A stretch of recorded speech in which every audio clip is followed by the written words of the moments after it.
તો અરવલ્લીમાં મેઘરજ નવાગામ ખાતે ઘઉંનો પાક બળીને ખાખ થયો છે।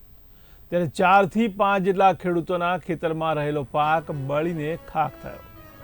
ત્યારે વીજ તણખલા પડતા આ દુર્ઘટના સર્જાઈ છે।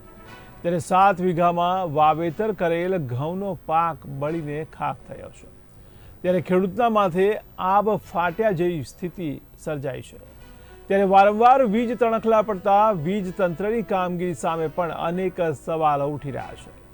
તો મહત્વના સમાચાર અરવલ્લીથી કહી શકાય। ત્યારે અરવલ્લીમાં મેઘરજના નવાગામ ખાતે ઘઉંનો પાક બળીને ખાખ થયો છે, જેમાં 4 થી 5 જેટલા ખેડૂતોના ખેતરમાં રહેલો પાક બળીને ખાખ થયો।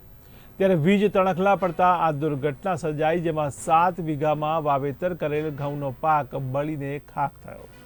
ત્યારે પાક બળીને ખાખ થઈ જતા ખેડૂતના માથે આબ ફાટ્યા જેવી સ્થિતિ સર્જાઈ છે। ત્યારે વારંવાર વીજ તણખલા પડતા વીજ તંત્રની કામગીરી સામે પણ હવે સવાલો ઉઠી રહ્યા છે।